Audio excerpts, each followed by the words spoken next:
हमें यहाँ से भागना चाहिए, नहीं तो हम भी यहीं फंस जाएंगे। मैंने कहा था ना, खजाना केवल सच्चे दिल वाला पा सकता है।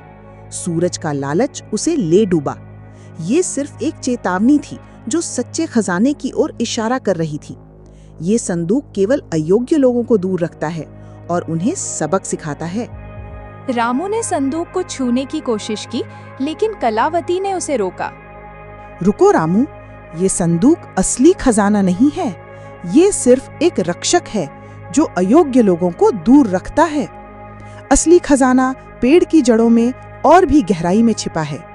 हमें एक और परीक्षा देनी होगी, एक ऐसी परीक्षा जो तुम्हारी आत्मा की गहराई को परख लेगी और तुम्हें अपने सबसे गहरे डर का सामना करना होगा। सूरज ने चुपके से पीछा किया और खजाने पर कब्जा करने की कोशिश की, लेकिन वह खुद धोखे का शिकार हो गया।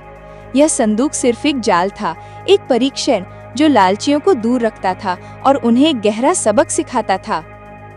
असली खजाना क्या था? कलावती को ये सब कैसे पता था?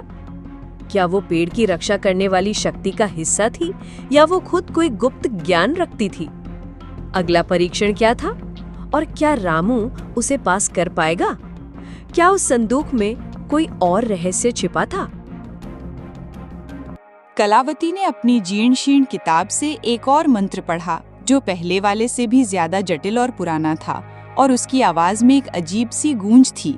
मंत्र खत्म होते ही पेड़ की जड़ों से एक छोटा सा चमकीला पौधा निकला जिसके फूल सुनहरे थे और उनसे एक दिव्य मनमोहक सुगंध आ रही थी जो मन को शांत कर रही थी। ये फूल सामान्य फूलों से बिल्कुल अलग थे।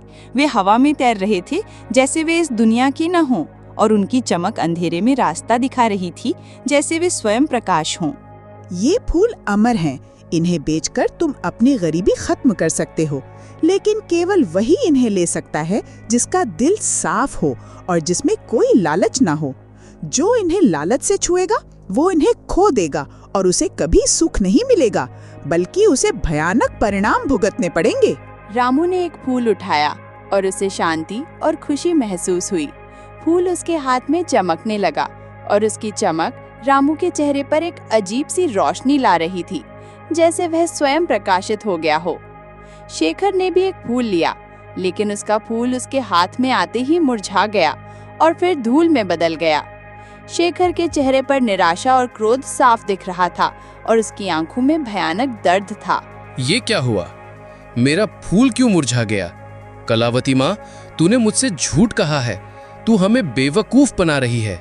लालच और धोखा तुम्हें कभी सुख नहीं देगा शेखर।